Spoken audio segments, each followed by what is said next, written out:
Hello students, welcome to Education Tap Academy. मैं हूं आपकी प्रज्ञा मैम और आज के वीडियो लेक्चर में हम क्लास 7 हिस्ट्री का chapter 2 new Kings and kingdoms का सेकेंड पार्ट देखेंगे। तो फर्स्ट पार्ट हम देख चुके हैं, उसमें हमने काफ़ी सारी चीज़ें देखी। हमने काफ़ी सारे डायनेस्टीज़ के बारे में देखा, जैसे कि चामनास के बारे में देखा। चामनास में जो पृथ्वीराज चौहान है उसके बारे में देखा। कन्नौज किसकी राजधानी है उसको देखा। राष्ट्रकूटा जो है उनके बारे में देखा हमने, और पालास के बारे में देखा। तो ये मैप जो है ये बहुत इंपॉर्टेंट है, आपको ध्यान में रखना है। तो हम अभी जो है इस वाला जो पोर्शन है उसमें चोलास के बारे में देखेंगे।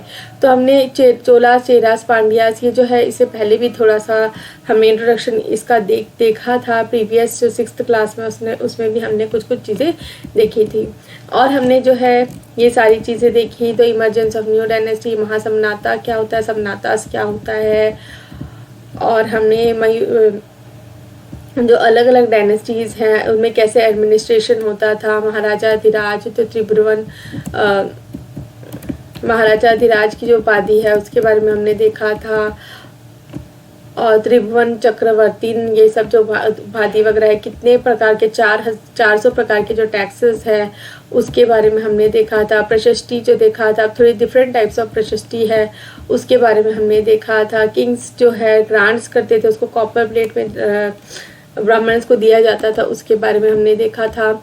और कैसे जो है क्या क्या चीज़ जो है ग्रांट्स में दिए जाती थी उसको देखा हमने।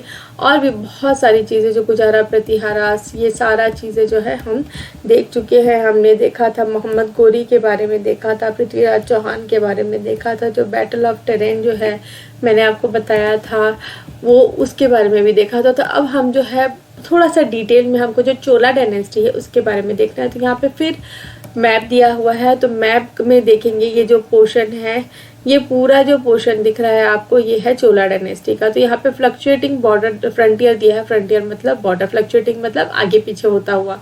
तो फ्लक्चुएटिंग मतलब ये जो दिया हुआ है एक जो बॉर्डर दिया हुआ है ये क्या है, आगे पीछे होता रहता था। कभी ये थोड़ा सा आगे थोड़ा सा पीछे, इस तरीके से जो चोलास है वो रूल किया करते थे। तो चोला के जो इम्पोर्टेंट जो सिटीज़ है चोला से रिलेटेड वो है उरायूर। ये जो है ये सिटी जो है यहाँ से उन्होंने कैप्चर करना स्टार्ट किया। चोला डायनेस्टी के रूलर्स ने एक नया सिटी जो है बसाया, उसका नाम थांजवूर है। और एक और सिटी बनाया जिसका नाम है गंगईकोंडा चोलापुरम। तो हमको इस सारी चीज़ों के बारे में देखना है। मदुराई जो है वो भी टेम्पल से रिलेटेड बहुत ही इंपॉर्टेंट सिटीज़ है। और नीचे में जो है ये जो है पांड्यास का रूल हुआ करता था। तो हमको देखना है फ्रॉम उरियायूर टू थांजौर। तो उरियायूर से लेके थांजौर की जो जर्नी है, थांजवूर की जो जर्नी है उसके बारे में देखना है। तो how did the Chola rise to power, सबसे पहले हमको देखना है चोलास जो है पावर में कैसे आए। A minor chiefly family, minor chiefly family मतलब चीफली मतलब एक मुख्य फैमिली, माइनर मतलब छोटा सा फैमिली है जो मुख्य रूप से काम करता है। तो वो जो फैमिली है उसका नाम क्या है, Muttaraiyar, held power in the Kaveri delta. तो जो मुत्यायर है जो है वो कहाँ पे पावरफुल हो गया, जो कावेरी डेल्टा वाला जो रीजन है वहाँ पे। They were the subordinate to the Pallava kings of Kanchipuram. तो ये किसके सबऑर्डिनेट थे, सबऑर्डिनेट जो है समनातास के बारे में हमने इससे पहले देखा था। तो ये किसके सबऑर्डिनेट थे, पल्लवा किंग्स जो कांचीपुरम में रूल करते थे उनके सबऑर्डिनेट थे। तो Vijayalaya who belong to ancient chiefly families of the Cholas from Uraiyur capture the delta from Muttaraiyar. तो जो मुत्यायूर है उससे जो विजयलाया है वो क्या कर लिया, सारा जो उनका जो राज्य है उसको कैप्चर कर लिया in the middle of 9th century. And he build the town of Thanjavur. तो थांजवूर जो है उसको बिल्ड किया, किसने बिल्ड किया, विजयलाया ने। Vijayalaya and a temple for goddess Nishumbha Sudini दिया। तो थांजवूर में उन्होंने कौन सा टेम्पल बनवाया, निशुंभा दुसनी तो यहाँ पे जो ये जो टेम्पल है और ये जो सिटी है ये किसने बनाया, विजयलाया। और विजयलाया किससे एसोसिएटेड है, चोला डायनेस्टी से। द सक्सेसर ऑफ विजयलाया, तो विजयलाया के जो सक्सेसर्स है मतलब उसके जो बेटे हो गए और बेटों के बेटे हो गए उसको सक्सेसर्स बोलते हैं। तो सक्सेसर मतलब उसके नीचे, उस डायनेस्टी के नीचे वाले जो लोग हैं, उनके बाद आए जो लोग हैं, conquer neighbouring regions and the kingdom grew in size and power. जो उसके सक्सेसर्स हैं उन्होंने क्या किया, जो नेबरिंग रीजन है, जो आसपास का जो रीजन है और जो किंगडम है उसको भी कैप्चर कर लिया और जो किंगडम है वो अपने साइज में और पावर में बढ़ता गया। The Pandyan and the Pallava territories to the south and north were made part of this kingdom.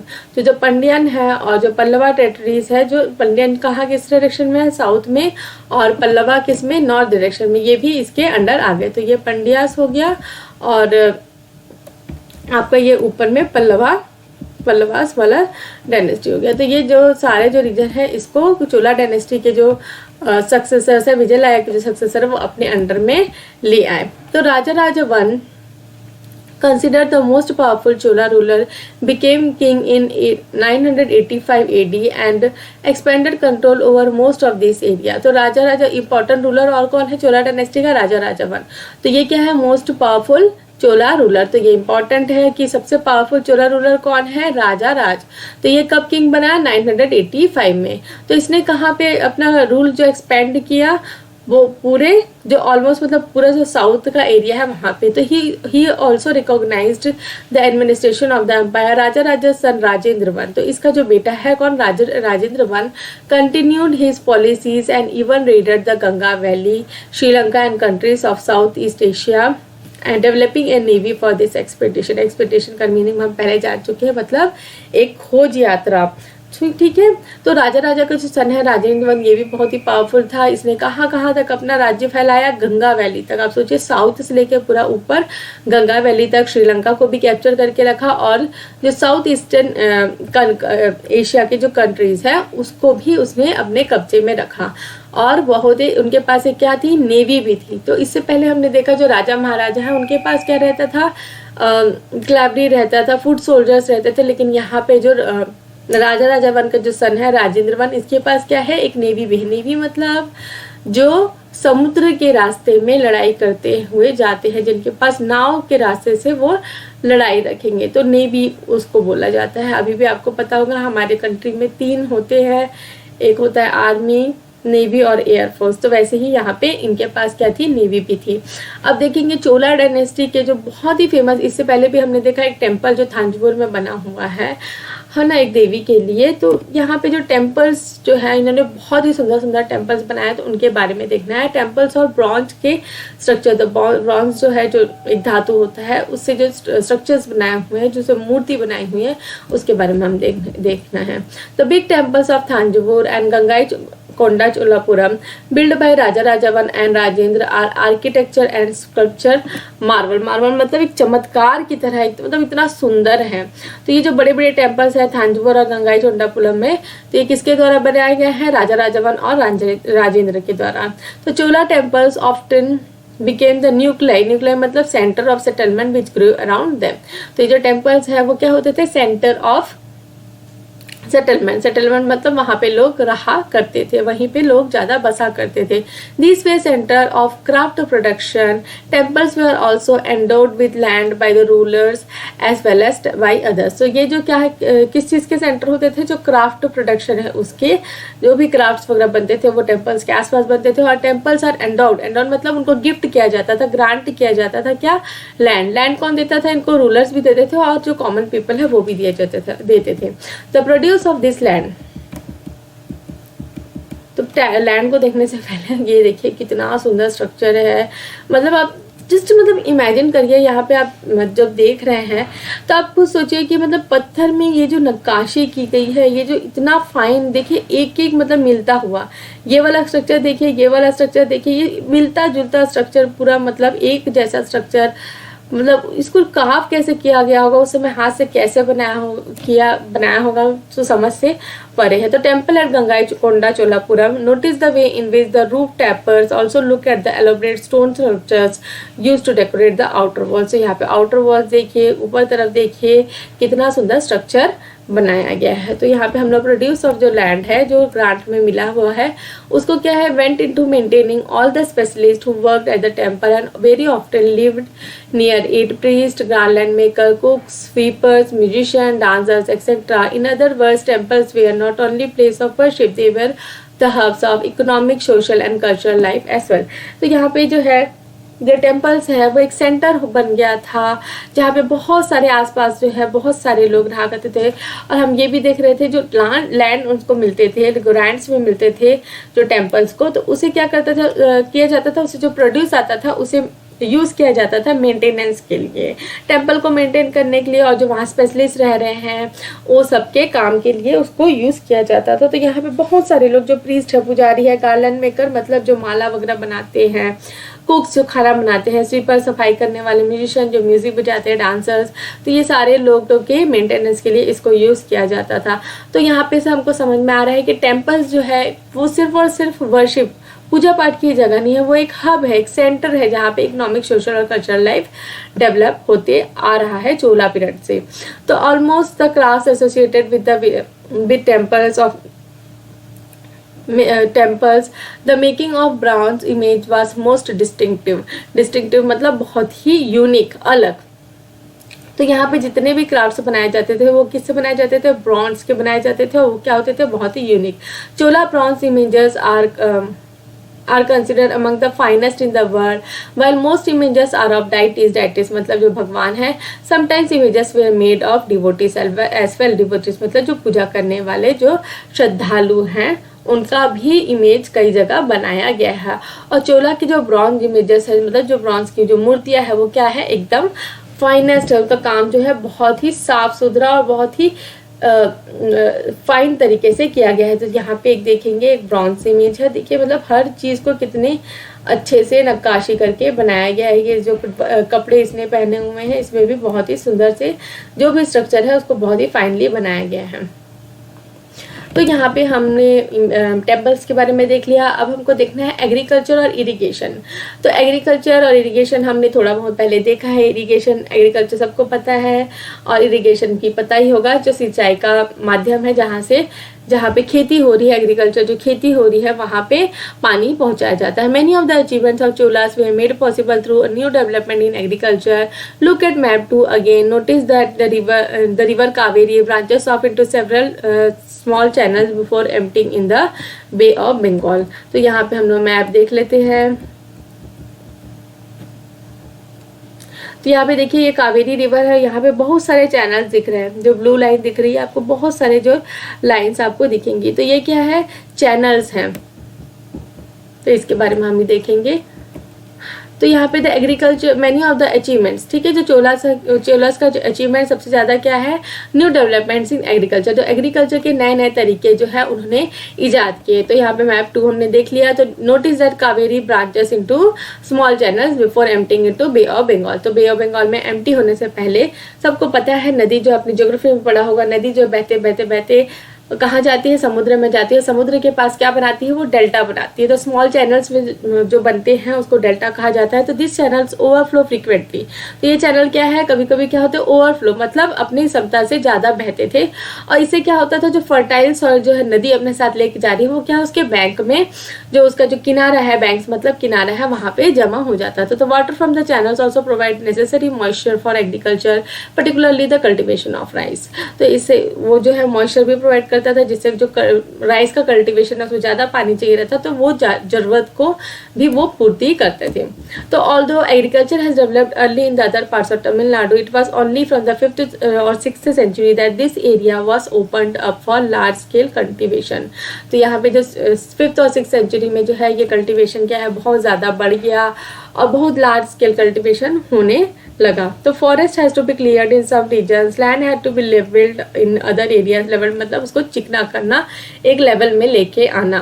In the delta region embankment had to build to prevent flooding and canals had to be constructed.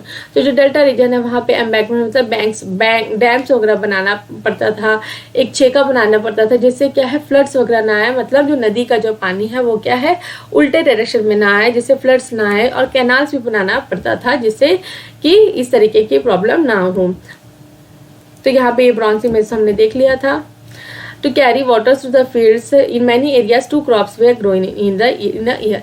तो यहाँ पे बहुत सारे जो areas है वहाँ पे क्या है 2 क्रॉप्स है ना, अगर एक ही क्रॉप अगर ग्रो हो रहा है कहीं पे तो वहाँ पे वो किस पे आश्रित है, रेन वाटर पे आश्रित है। अगर 2 क्रॉप्स है तो वहाँ पे जरूरी है कि पानी की सुविधा जो है ऑल सीजन में हो। तो यहाँ पे जो है यहाँ पे एक दिख रहा है आपको एक गेट है, पहले जमाने का बना हुआ गेट है, 9th सेंचुरी सुलाइस गेट। तो सुलाइस का मतलब है पानी निकालने का फाटक, उसको बोला जाता है सुलाइस गेट इन तमिलनाडु। ठीक है, it regulated the outflow of water from A tank into the canal that irrigated the fields. तो ये जो है ये क्या रेगुलेट करता था, आउटफ्लो वाटर, एक टैंक बना हुआ था इस एरिया में, और ये टैंक जो है ये जो गेट है उसका आउटफ्लो को कंट्रोल करता था। तो ये सुलाइस गेट के बारे में बता रहे हैं। Sluice gate is traditionally a wood or metal barrier. तो ये क्या हुआ करता था, वुड या फिर मेटल बैरियर हुआ करता था, which is commonly used to control water levels and flow rates in rivers and canal. तो इसे इसलिए बनाया जाता था कि जो वाटर लेवल जो है उसको कंट्रोल करके रखा जा सके। तो in many cases it was necessary to water crops artificially. A variety of methods were used for irrigation. In some areas wells were dug, in other places huge tanks were constructed to collect rain water. तो यहाँ बहुत सारे cases में क्या है, जो water जो crops है उसको वाटर जो है पानी जो है आर्टिफिशियली पहुँचाना पड़ता था। जो तो इसमें बहुत सारे मेथड्स जो है वो यूज़ किए जाते थे इरिगेशन के लिए। तो जैसे कहीं पे कुएँ खोदे, कहीं पे क्या है टैंक्स बनाए, कहीं पे कैनाल्स बनाए, जैसे कि हम देखते आ रहे हैं।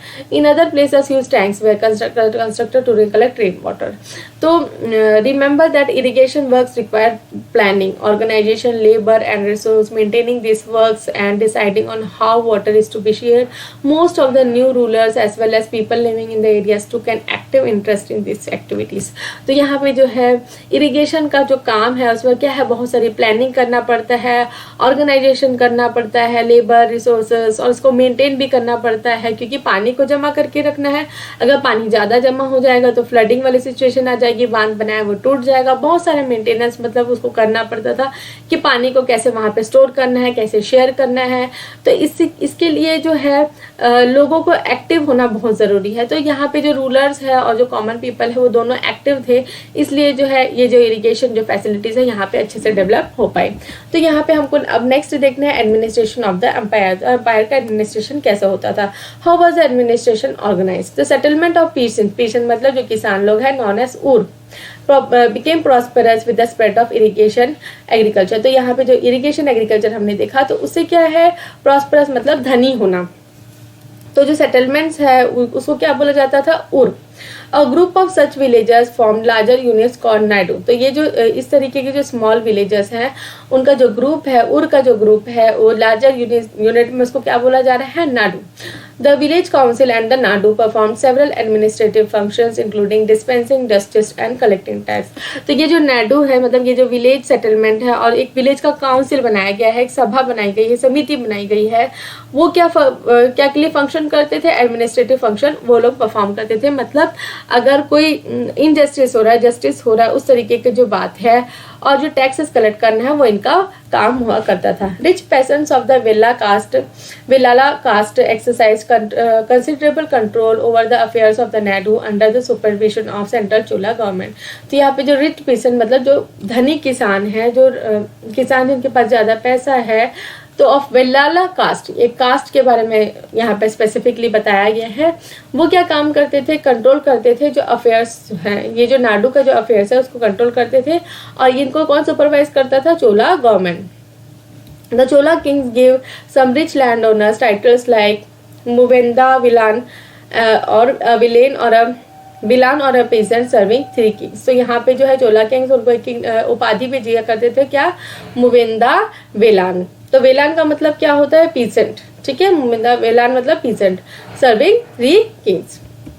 और अरियार मतलब चीफ, अरियान मतलब chief. As a mark of respect and entrusted them with important offices of the state at the center। तो यहाँ पे entrusted मतलब उनको एक जिम्मेदारी सौंपा जाता था किसका, important offices जो है स्टेट का, उसकी जिम्मेदारी उनको दी जाती है। तो इंपॉर्टेंट ऑफिसेस में क्या आ जाता है, जैसे कि टैक्सेस कलेक्ट करना है, जस्टिस प्रोवाइड करना है, ये सारी चीज़ें आ जाती थी। तो यहाँ पे टाइप्स ऑफ लैंड देखना है हमको। Chola inscription mention several categories of land. तो बहुत सारी कैटेगरीज है उसको हमको देखना है। वेलन वागी, इसका मतलब क्या होता है, लैंड ऑफ नॉन ब्राह्मण पीसेंट प्रोप्राइटर्स। तो जो नॉन ब्राह्मण है, जो ब्राह्मण नहीं है, उनकी जो लैंड है उसको क्या बोला जाता है, वेलन वैगी। ब्रह्मदेया मतलब लैंड गिफ्टेड टू ब्राह्मणास, जो लैंड है वो ब्राह्मण को अगर कोई गिफ्ट दे रहे हैं उसको क्या बोल रहे हैं, ब्रह्मा देवा। शाला भोगा, शाला मतलब आप सबको पता होगा स्कूल, तो स्कूल के लिए अगर मेंटेनेंस के लिए जो लैंड दिया जा रहा है उसको शाला भोगा। देवा दाना और तिरुना मत्तु करनी, इसका मतलब क्या होता है, लैंड गिफ्टेड टू टेम्पल्स। पाली छांदम, इसका मतलब क्या होता है, लैंड डोनेटेड टू जैना institutions.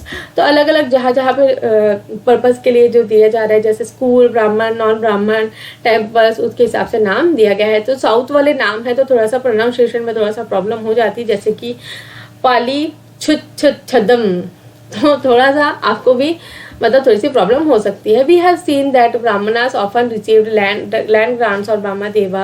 As a result large numbers of Brahmana settlement emerged in the Kaveri valleys and as in other parts of South India. तो हमने देखा जो ब्राह्मण था उनको बहुत सारे लैंड जो है गिफ्ट्स में मिला करते थे, तो इससे क्या हुआ, बहुत सारे जो ब्राह्मण सेटलमेंट्स है वो कावेरी रीजन के आसपास जो है सेटल होने लगे।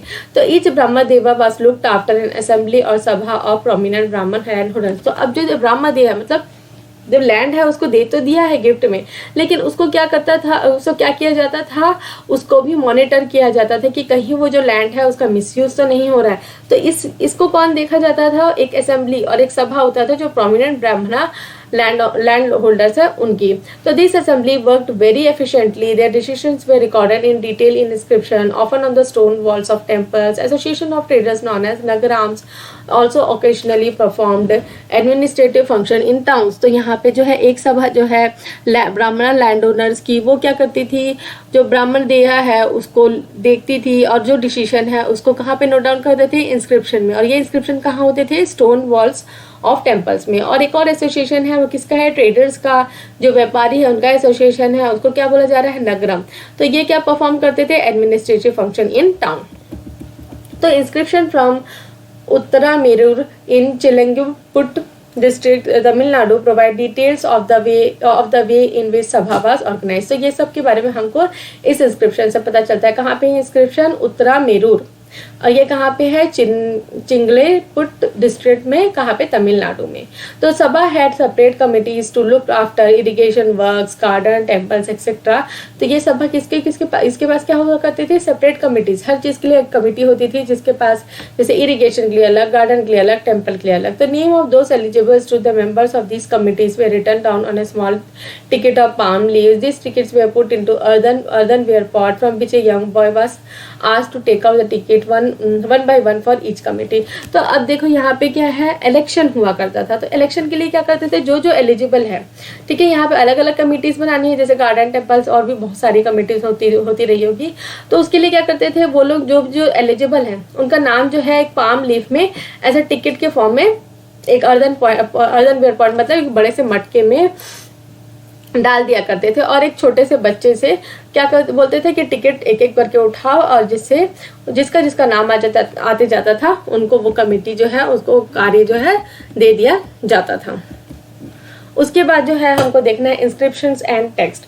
Who could be a member of a sabha और the Uttara Merur inscriptions laid down. तो उत्तरा मेरूर में जो इंस्क्रिप्शन है उसके बारे में क्या लिखा है, all those who wish to become members of the sabha should be owners of the land from which the land revenue is collected. तो यहाँ पे कुछ रूल्स और रेगुलेशंस है। तो जो मेंबर बनना चाहता है सभा के लिए, तो उसको क्या होना चाहिए, owners of land from which land revenue is collected, मतलब उनके पास जमीन होनी चाहिए जिससे लैंड रेवेन्यू कलेक्ट होता है। They should have their own home, उनके पास खुद का घर होना चाहिए। They should be 35 to 70 years of age, उनके पास वेदास का नॉलेज होना चाहिए। Well versed in administrative manners and honest, तो उनको एडमिनिस्ट्रेटिव मैटर्स के बारे में वेल वर्स मतलब जानकारी होनी चाहिए, और उनको वफादार भी होना चाहिए, मतलब ऑनेस्ट भी होना चाहिए। If anyone has been a member of any committee in last 3 years he can not be the member of another committee. तो यहाँ पे अगर कोई भी एक मेंबर का कमेटी है, ठीक है, जो 3 साल से उस मेंबर का कमेटी है, तो अब वो दूसरे कमेटी का मेंबर नहीं बन सकता। तो anyone who has not submitted his accounts, मतलब उसके पास क्या क्या चीजें हैं, क्या क्या मतलब उसके बाद धन संपत्ति उसके बारे में नहीं बताया है, तो और दोस्त ऑफ हिज रिलेटिव्स और अपने रिलेटिव्स के बारे में भी नहीं बताया है, तो वो इलेक्शन में पार्ट नहीं ले सकते। तो ये सारी जो क्राइटेरिया है है ना, एक कमेटी का मेंबर बनने के लिए। Well inscription tells us about kings and powerful man. Here is an extract from Periya Puranam, a 12th century Tamil work which inform us about the lives of ordinary men and women। तो यहाँ पे है, हमने जो यहाँ पे बड़े लोगों के बारे में जाना, एक सभा कमेटी के बारे में जाना, लेकिन यहाँ पे एक वर्क है जिसमें हम लोकल मैन, जो ऑर्डिनरी मैन और वुमेन है, उसके बारे में जानते हैं। On the outskirts of Adanur was a small hamlet मतलब एक बस्ती, और Puliyas a name used for social group consider outcaste by Brahmins and Vilas. तो आउटकास्ट मतलब छोटे जाति के जो लोग हैं। आउटस्कर्ट मतलब अदनूर नाम का एक शहर है, जिसके शहर के बाहर में एक छोटी सी क्या है, बस्ती है, किसकी, पुलियास की। पुलियास क्या है, सोशल ग्रुप जो है ब्राह्मण और विलास से अलग है। Stud with small huts under thatched and inhabited bye agriculture labourers, जो खेती का काम करने वाले जो मजदूर हैं, एंगेज्ड इन मेनियन ऑक्यूपेशन मतलब छोटे मोटे काम में काम करने वाले एग्रीकल्चर के। In the threshold of the huts covered with stripes of leather, little chickens moved about in groups, dark children who wore bracelet of black iron were prancing about carrying little puppies। तो यहाँ पे जो है छोटे बच्चों के बारे में बताया है, जो क्या है, डार्क कलर के हैं, और उन्होंने क्या पहना है, ब्लैक आयरन का ब्रेसलेट पहना है। वहाँ पे लिटिल जो चिकन्स है वो वहाँ पे घूम रहे हैं, उनके बारे में बताया गया है। और जो बच्चे हैं वो क्या है, छोटे छोटे पपीज को पकड़े हुए हैं। In the shade of Marudu मतलब अर्जुन ट्री, अर्जुन का जो पेड़ है। A female labourer put her baby to sleep on a sheet of leather. There were mango trees from whose branches drums were hangings, and under the coconut palms in the little hollows of the ground tiny headed bitches lay after whelping. The red crested crocs crowned before drawing, calling the brown name Puliyar, plural, जो पुलियार है plural है, और to their day's work, and by day under the shade of kanji tree spread the voice of wavy haired Pulian women singing as they were husking paddies।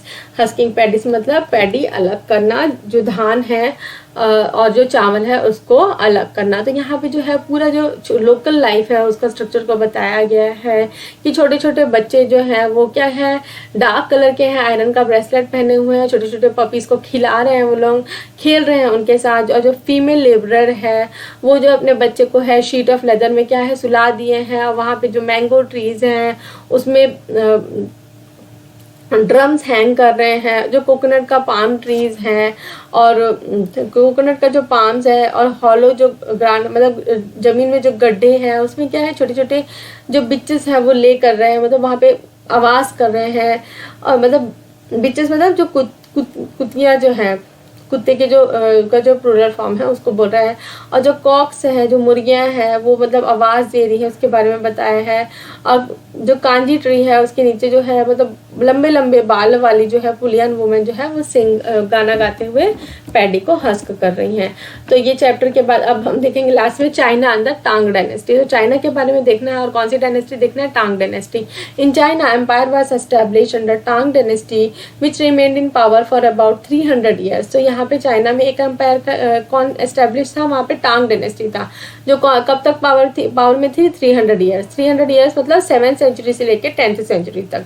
It's capital जियान, तो उसका capital क्या था, Xi'an was one of the largest cities in the world visited by Turks, Iranians, Indians, Japanese and Koreans. तो Xi'an क्या है, बहुत ही बड़ा city था वर्ल्ड में, है ना, वर्ल्ड में, जिसको काफ़ी लोग जो है वहाँ पे विजिट किया करते थे। तो Tang empire was administered by bureaucracy, bureaucracy मतलब नौकरशाही, जहाँ मतलब एक नौकर की तरह काम किया जाता था एडमिनिस्ट्रेशन करने के लिए। रिक्रूटेड थ्रू एन एग्जामिनेशन, है ना, एक एग्जामिनेशन के थ्रू उनको जो एडमिनिस्ट्रेशन है, वहाँ जो काम करने वाले हैं उनको क्या है चूज किया जाता था, which was open for all who wished to appear.